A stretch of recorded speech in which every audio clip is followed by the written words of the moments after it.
Before I sit, I would like to a special recognition for our brother Walter Nyambane, who is with us here, and of course the teams that have come from across the US and Africa to come and support us.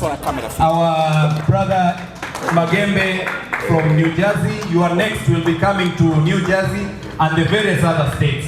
Asanteni sana, welcome Your Excellency.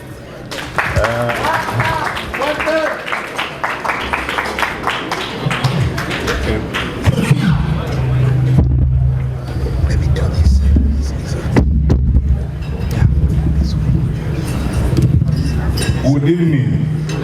I hope it works. Tafadhali tuketi, asante sana. I was told long time ago that the microphone is the most important tool of a politician. So if it doesn't work for you, it means your career has not begun. So I hope my career begins by this microphone working well.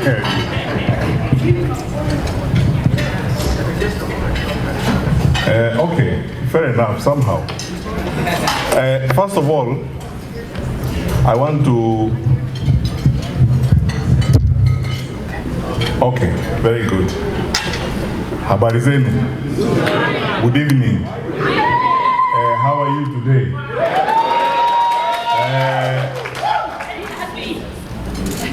An old man friend of mine told me long time ago, but be very careful what you say and how you behave when you are excited. As many of you know, and this is something I've been criticized about a lot, I don't smile a lot because the world is about serious business and I'm a very serious person. But today I'm very excited, so I'm going to use the words and advice I got that time to be careful what I say and how I behave when I'm excited. First of all, let me begin here. I want to very sincerely thank the Lord for the opportunity He has given us for this day. Quite frankly, many of you in this room know we've had a lot of back and forth on whether or not we are going to meet here. When we finally agreed to meet, I was told we have a big meeting tomorrow. So, as you know, since I am not given to making many speeches, I am more on the side of doing than on the side of talking. Then,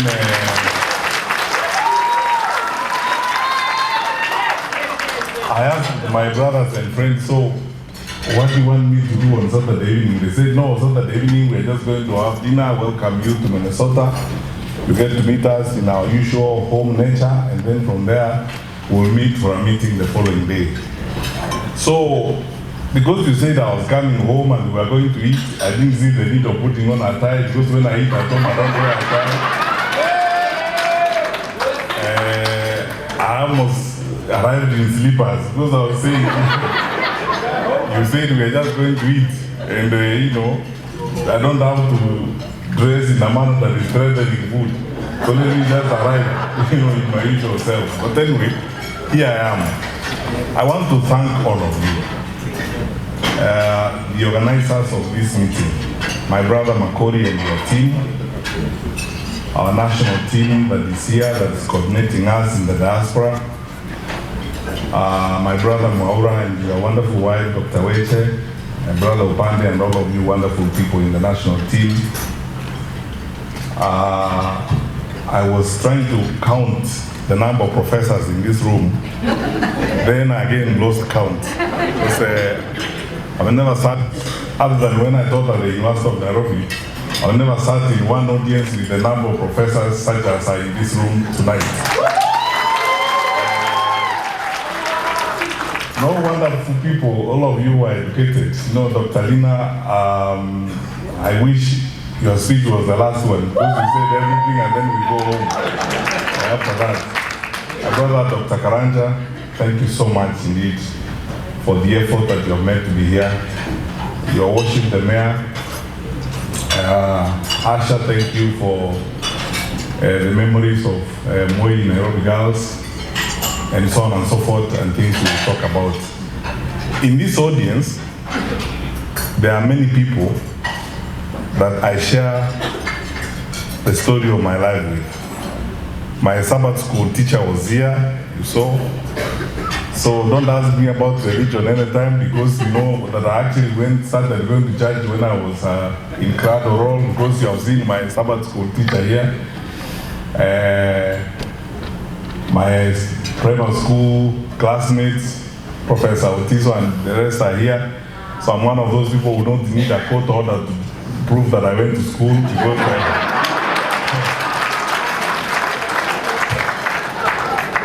you know, when we started messing up with the education system in our country, and the day you see people going to court for a judge to confirm that they went to school, you know we have a problem. Because how can you have been in a school where there's nobody who claims you as a classmate, you don't have a teacher, you don't have anybody, you know.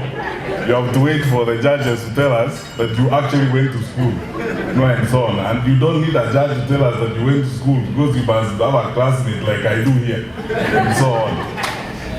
So, wonderful people. Many of you, some of you I grew up with in the village. We have been together since the days we were learning how to wear shoes properly, and how to wear our shorts properly, and so on. I've known some of you, we have known each other for a very long time. So I thank you, my sister, Representative Hulda. Thank you so much for your friendship, for your support. And thank you, wonderful people, for your love and the commitment and everything I've seen here tonight. I saw Professor Onyango Mari. Oh yeah, there he is. Thank you so much for your advice, and all of you wonderful people. Pastor, thank you so much. I needed to say something earlier, but then I discovered you were in the room, so I need to be also careful about the things I say here. Because I was going to say that I've met a lot of people here, including my boyfriends in Hollywood and girlfriends. Then I feared the girlfriend beat. But Pastor, it means girls who are my friends, not the other way around. No English has a problem. Because he was speaking Swahili, would say wapenzi, wale wasichana ambao tulikuwa marafiki. Lakini now English doesn't have that. So Pastor, you don't have a problem, and you know, by the way, because I'm going back home after this trip, I don't want to go back to the doghouse, because there is someone who might lock me in the doghouse if I don't clarify that bit about girlfriends. But anyway, Pastor, you will not need the church board. There are girls who are my friends. That's why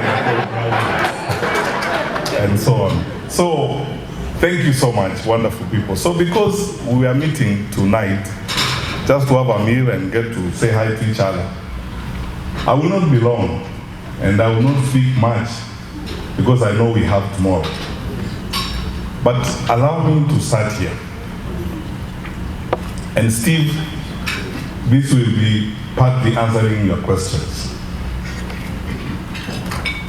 I have been debating a lot recently, and then you people will need to understand this. I know you will, but if I speak to you very politely and slowly about this, I know you will begin to understand this. Many of you, especially those that have said grew up with me in my village, know that we grew up from humble beginnings. We were raised by parents who were poor materially, but they were very rich in faith, in love, and their determination and focus on what is right in society. And for the entire time that I have served in the public service for 10 years as a minister, for which I thank the Lord. I didn't have anything special. I didn't have to be the one appointed. It's just by the grace of God that I got the opportunity. Every single day, for which I thank God and for which I'm happy, was an experience of humility and very humbling. And every time, and then recently when I started doing this I've been telling my friends, I don't know whether people know how emotional and how humbling public service can be. Let me give you 2 examples. I acted briefly at the Ministry of Lands, and the minister stepped aside. And every day, I would come into the office and you see, how people are suffering and so on. You see crowds of people in areas on the ground floor. So I decided that I would tell my peers and the other people to create a small office for me, so that on Wednesday, on the ground floor, instead of asking Wananchi and other people to come up, to create a small office for me on the ground floor where I could meet those people who had urgent problems that they thought the minister would solve. I didn't use the office for long, for this simple reason. I discovered that it was going to become a health issue to me, because it was going to be, you can emotionally, sometimes you hear things, you go home, you can't even sleep. Because you see, when a widow walks to you and tells you that she has lost her land to people because of fraud involving even public officials, and this poor widow cried, the people who have developed their countries, all these things we admire. My dear sister Rina, the systems work here, I agree with you. These people are not from us, they're human beings that just agreed to get stuff done, get your work done. That's all. They're not from us. Just that they know 2 and 2 is 4. That's all. They will not import rice when their rice farmers have got rice in their stores. They know our low level of political accountability is worrying. And look, as one politician in this country said, don't agonize, organize. That's right. So, let's not agonize. Let's not spend all our time describing our problems. Let's spend a lot of it looking for solutions and organizing ourselves on how we are going to move forward. I never end any remarks these days without saying this. Like you, I have incredible faith in my country. There is nothing wrong with Kenya. Our country is great and God has blessed us with a wonderful country. As I have proved before in public service, even here from this podium, I can give you names of over 50 public servants I worked with before. Because when I arrived in any department, I asked people, first of all, I asked my boss, the president, because you are the one who has asked for votes from Kenyans, so the covenant is between you and Kenyans. I am your program officer. What do you want me to do when I get there? He tells me, like in the case of the Minister of Education, this thing about the examination cheating is going to destroy us as a country. We have a problem with learning content. Figure out how we can resolve the problem, and so on. So I tell him, boss, mimi mtu wa kazi, tomorrow tumeanza. And every time you go there, you meet wonderful people. That's when I worked very closely with the late, my brother, Professor Magoa. And all these people. When you sit down, you are brilliant. I mean, we are spoiled for choice. It's shocking that we are performing the way we are in some cases. Smart people who have got solutions. I call in the leaders of the secondary school heads association. I shake hands with them. We sit down, work on solutions. And people have suggestions. All they need is trust. That they trust you as a leader, that what you're telling them is going to work. That you don't tell them today, change it tomorrow, or alternatively, you tell them we are running a free system that is working, but you are the one receiving bribes at night. It doesn't work that way. Because you have to walk the talk, live your word, and nothing beats exemplary leadership. Because people will believe your actions more than they will believe your words, as it were.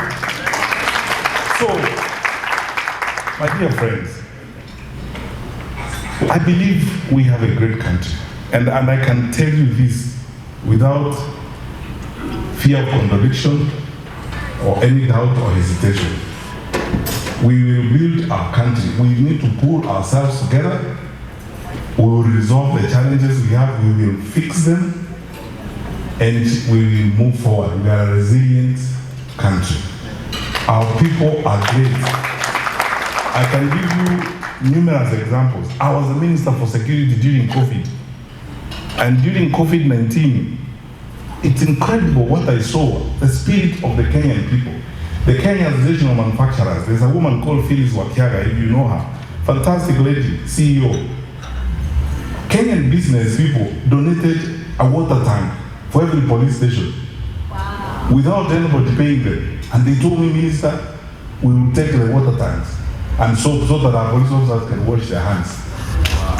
I went to a roadblock at night in Limuru, somewhere there at 1 a.m. to figure out, because that's one of our major routes of movement, so that we are dealing with the spread of infection. And I discovered that a businessman had agreed to supply our police officers on that roadblock with bread. Wow. But every morning, dutifully, that businessman was sending his van with bread to those police officers. And the women around that Limuru area had come together and agreed to make tea for those police officers. In Katani, somewhere in Eastern Province, I went to a roadblock. I spent a Sunday afternoon with some women who really touched my heart. These women had come together and they had decided they would cook for the police officers on that roadblock. And they were beautifully putting munga together, cooking for them. One of them, the leader, is a lawyer. That is the spirit of Kenya. That's the Kenya I know. That's why wonderful people, as you go away from here tonight, please, if you forget everything I've said, don't forget this. We are better than what I'm seeing. That's right. Yeah, we are better people. We are better people than the management I'm seeing of our country, where thugs carrying weapons are moving side by side with uniformed police officers. We are better people than that. We are a better country. In fact, for us, 62 years after independence, we are a better and decent country. Those are things that are not descriptive of Kenya. Kenya is better than that. And make no mistake, that is not our destiny. That very lowly behavior, that very crazy conduct doesn't speak about Kenya.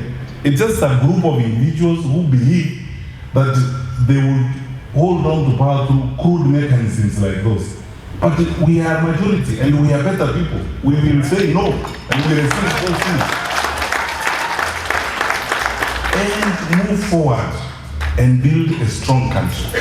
We are better off together. So let's pull together and work as Kenyans. We enjoy being together one with another. I mean, I love all these guys who are seated here for the several hours I've spent here with Dr. Karanja, for example. I've learned a lot. We have even schemed a number of things. I have learned a lot from Mwaura since we started working together and his wife, Dr. Weche, about how we need to now reorganize ourselves, our ideas and messaging and working together. There are so many people in this country. I was the other day talking with Professor Gola and so on, who have got brilliant ideas on what we can do about our country. A while ago, last week, I was having breakfast with some friends of mine, Ahmed Ali and so on. Serious guys, and saying, scheming how we can campaign for one of us Kenyans to get a senior job somewhere in some international organization here. You see, that is who we are. That is who we are as a people. You know, we look out for each other. We are together, and we should never, ever, ever accept to be divided, because bad leaders thrive when people are divided.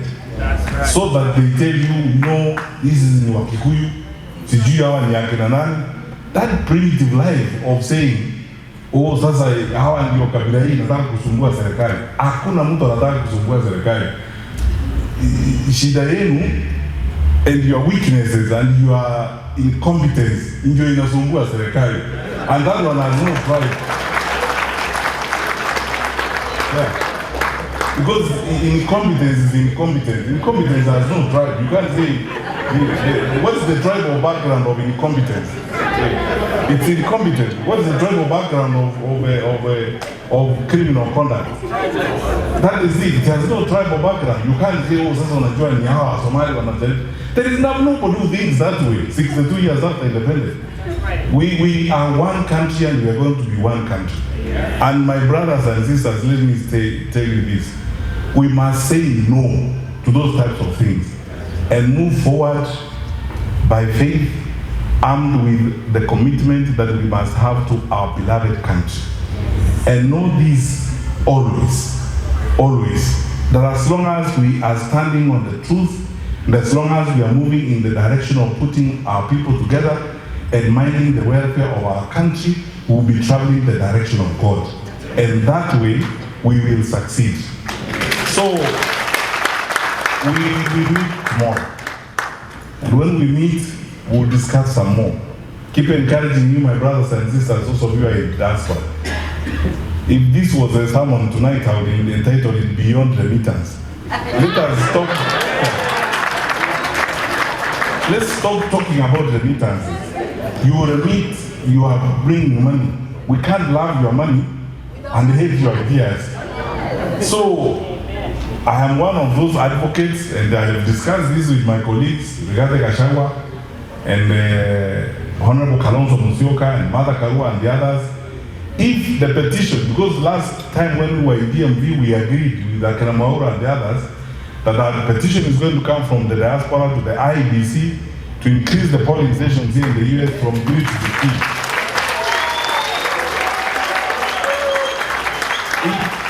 Yes, so that you vote. You cannot remit money and then you don't have a vote. Yeah. Amana mnangani jamani. Yeah, so mpige kura. And then you know the acid test is also coming. Personally, I have said openly, now I don't think it's something I need to hide. But the party I'm going to run on, when we settle down with my colleagues and agree, I'm going to make it a condition that of the names we will present for on the nomination list, there must be people from the diaspora. So that they will go.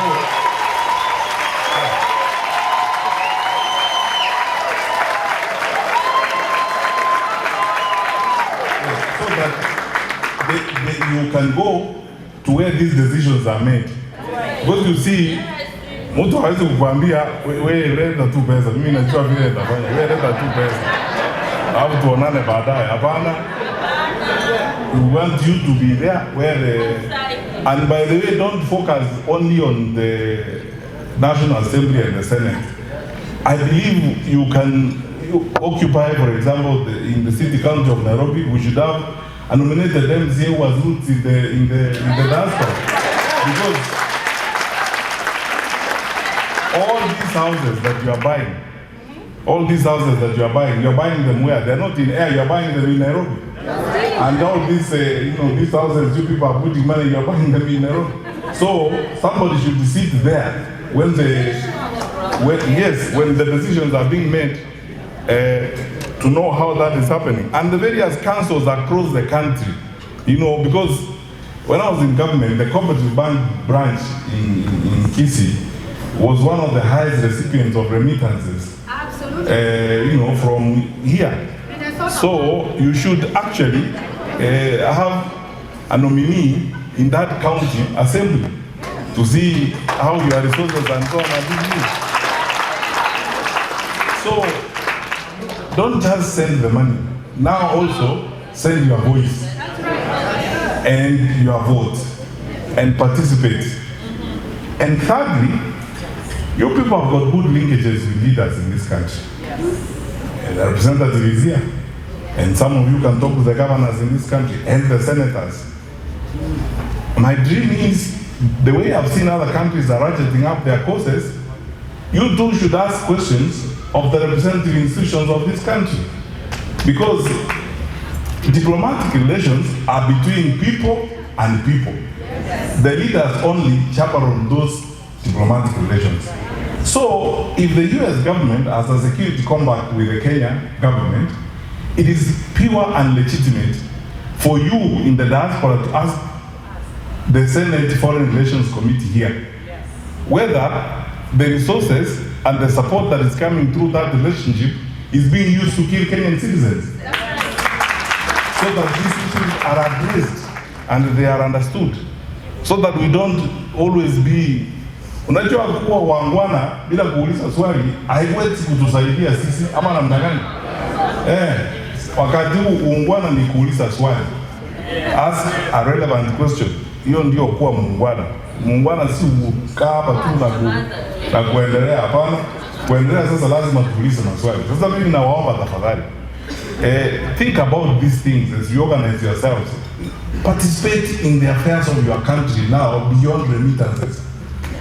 And ask the questions that you need to ask. And then you, by the time a guy leaves Machakos and gets here to even know where the Senate Foreign Relations Committee sits, we already know. I mean, you guys know already. You can just put together a petition, go to the senator, and let this matter go there and ask the questions. What is going on in my country? You have a relationship.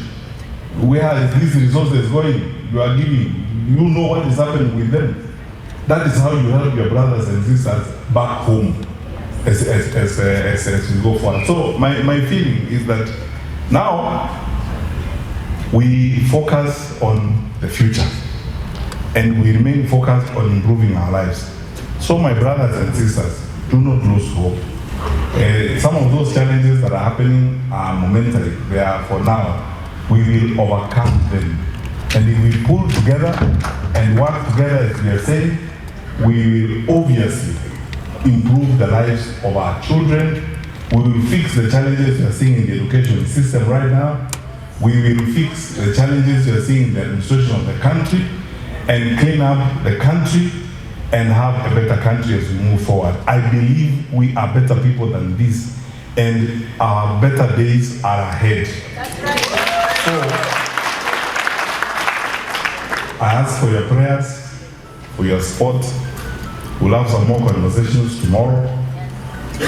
And as you go forward, please pass messages to the others who are not here, that we are one people.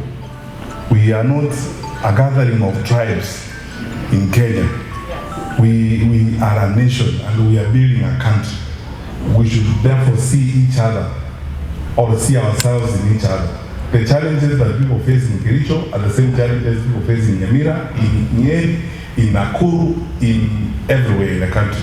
So we cannot be foolish enough to listen to these stories of dividing us as a people. Let's keep together and let us focus on the goal of fixing the challenges of our country so that we can be a better, prosperous, modern nation that God has destined us to be, as it were.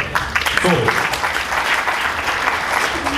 I wish you all the best. Thank you so much, everyone. All of you, national coordinators, the leaders of Minnesota, all of you wonderful people who have made the sacrifices to be here. I appreciate your contribution beyond my words can express. I sincerely thank you. I know that you didn't have to do this. You are doing this because you want to join in the team of making our country better.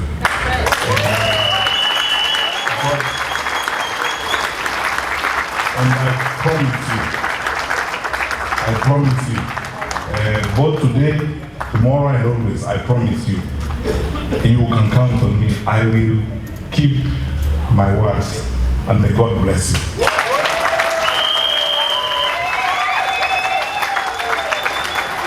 All right, let's have our seats for a minute. Now,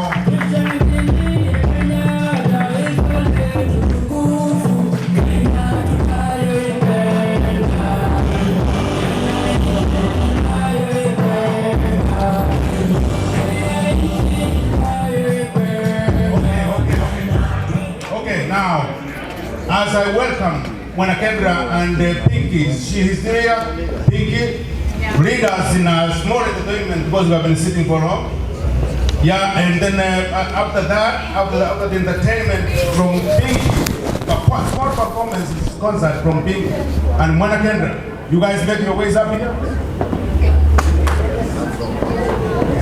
Yeah, we'll start off with that patriotic song that was going as they get ready, and then after that, before we hear Just a minute, before we hear a vote of thanks from Sister Bessie, we finally hear a word of closing prayer from our sister and Pastor Diaspora. So that is the lineup we have. Now, I would want also to thank the following people, Professor Tiso from Ohio. You have been gracious enough, brother, right up here to be with us. Now, and also I want to thank all our sponsors, the people who helped us here. Now, all this, just a minute. And I also want to thank the protocol team. Those guys have really helped us. Mostly they were young people, led by Jeremiah and John Osumo. And now the leadership said, you have to help this woman. Ask them, what woman? He said, this widow. Said, what is it? They bring me some paperwork and so on. One of those journalists is in this room, James Gishan.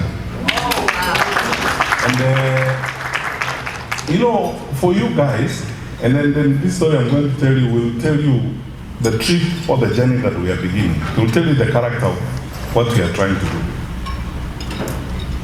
Finally, this was the story of a woman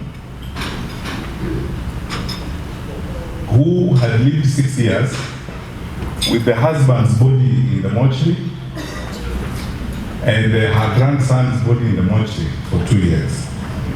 Somewhere in Matiang'I. The problem had gone unresolved. Mother had gone to court so many times. And I was shocked, first of all, when I heard about it. So I promised them, as usual, I will get into it. When I got into it, I called everybody responsible, including the Minister for Lands at that time. We had conversations, we called in public officials. We discovered, to our horror, what it was, that actually there was no reason why this woman's husband's body was in the morgue for 6 years. It was an attempt by some public officials and some well-heeled people to defraud her, to steal part of our land.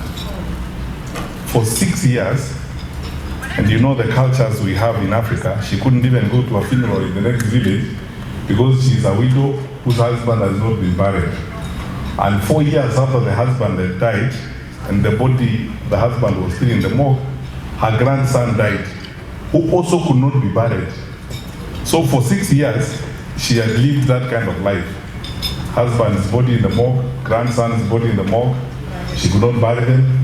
And when we finally summoned all the public officers to the room, and I called everybody to my boardroom at the Ministry of Interior, then I asked some 2 lawyer friends to get into the matter, read the file, went to court. The lawyers, first of all, were shocked that a magistrate actually gave an order to stop the burial in the first place because there was no convincing basis upon which this order was given.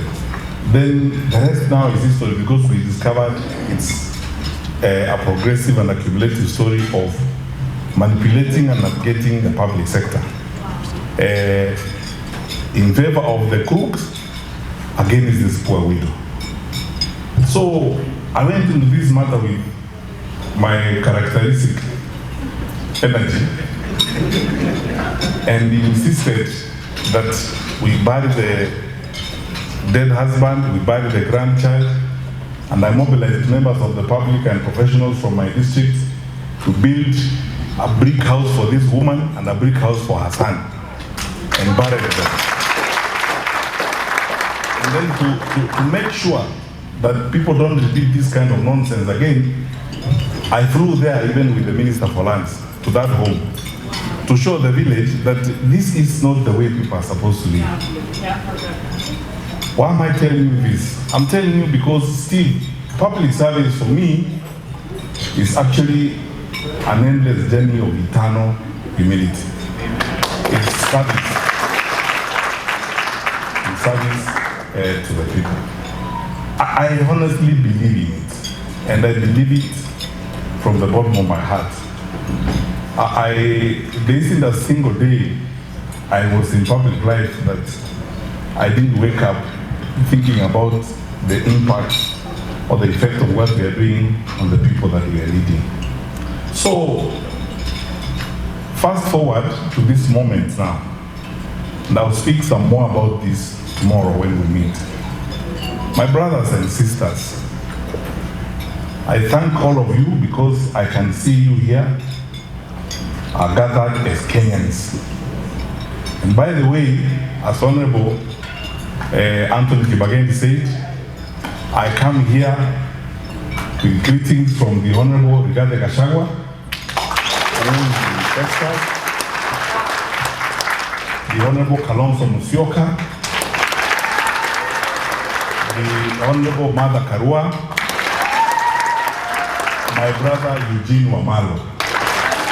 We talk all the time, and we are always, conversing and consulting about challenges such as you guys know. Why is it different now than it has been before? It's different now because our country is facing very unique challenges. Therefore, I have resolved myself, and I think this is the first invitation I'll make of you, that if we are going to make a difference, first in our individual lives, in our communities' lives, and in the lives of the nation, we must first of all be truthful people. Let's be honest with each other. And face the challenges we are dealing with honesty and sincerity. In 2022, I was invited by Archbishop Sabit to attend a meeting of the Anglican clergy in Nairobi. We were preparing for elections. And I went there and there was a gathering like this, all wonderful people from the Anglican church, clergy.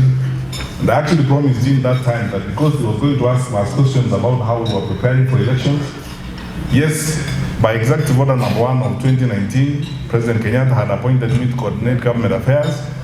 I will turn up at that meeting with the Inspector General of Police, with the Attorney General, and with my colleague who was in charge of ICT, the Honorable Joseph Mushebo. We spent the afternoon with the clergy at that time.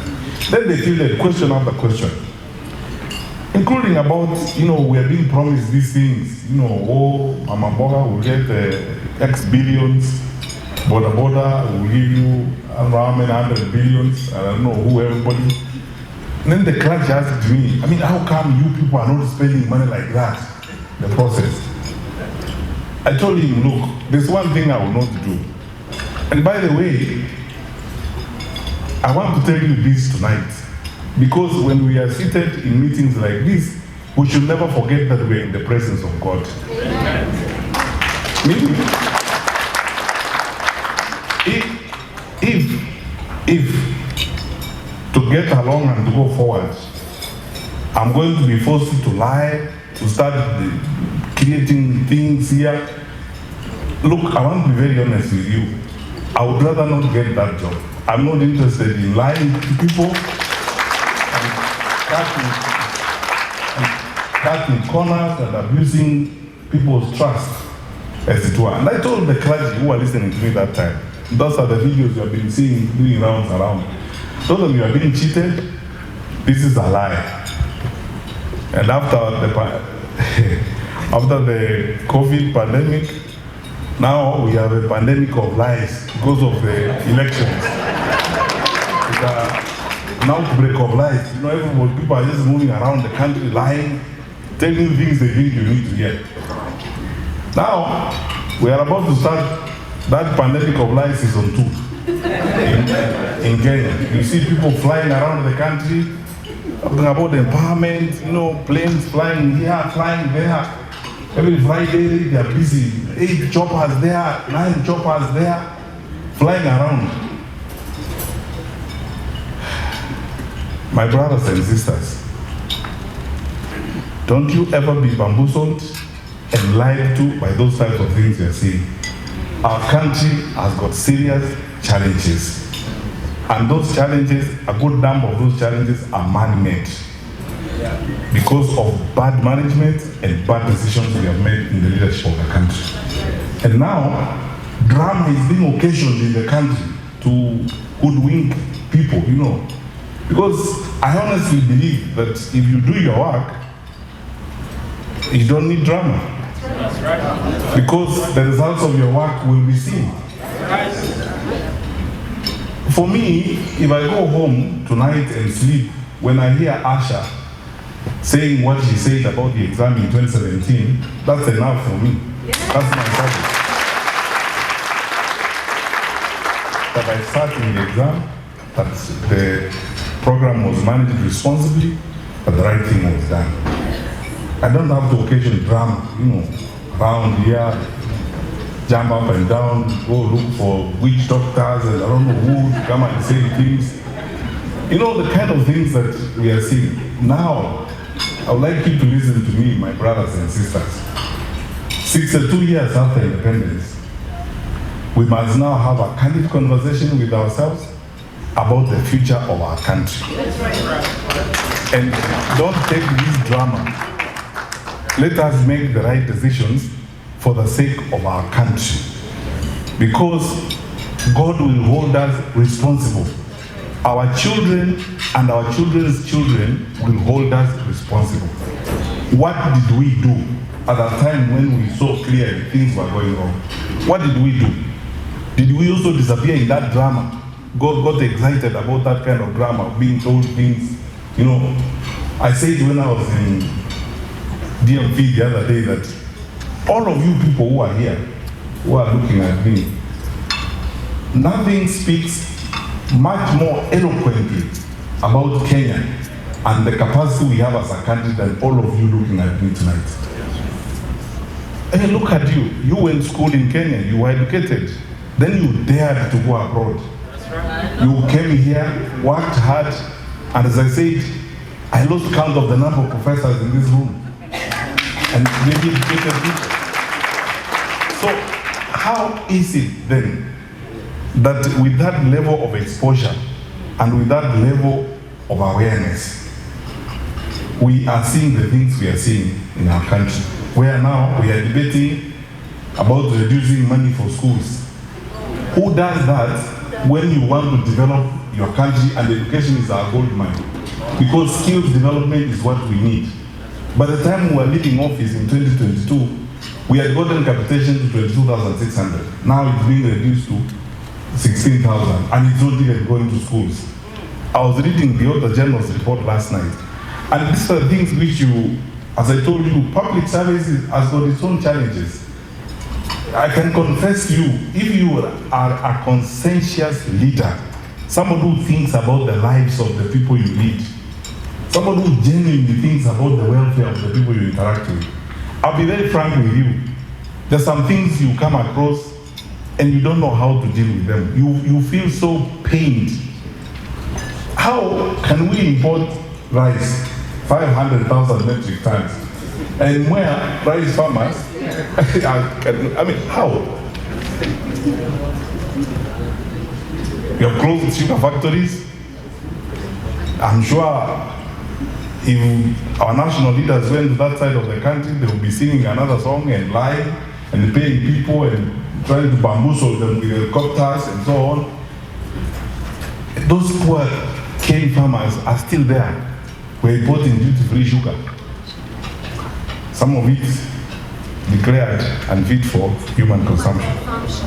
So, what is wrong with us?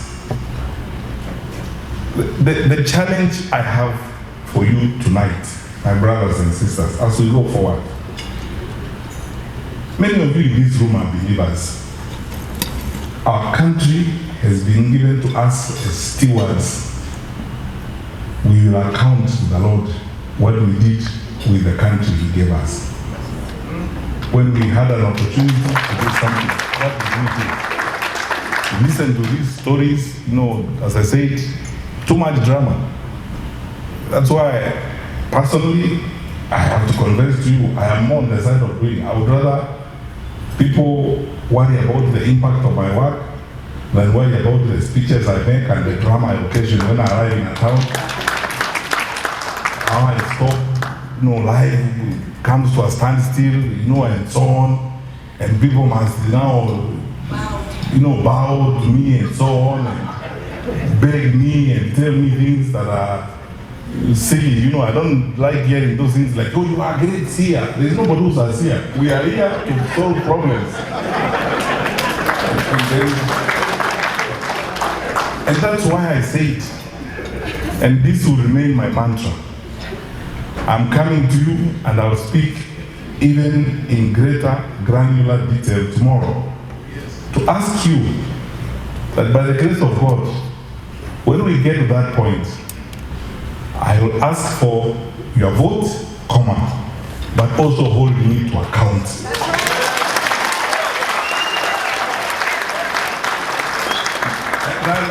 And when you have given me your vote, msinilete nyimbo kuniimbia mimi hakuna msinilete wimbo kuja muniulize maswali. I want to work. Mimi ni kazi ninauliza na nyinyi muniulize maswali, so that then we go forward. So my dear friends, I won't tire you because we have a date tomorrow and our time is quite spent. As you leave this room and go home, that's what we do tomorrow, and as you meet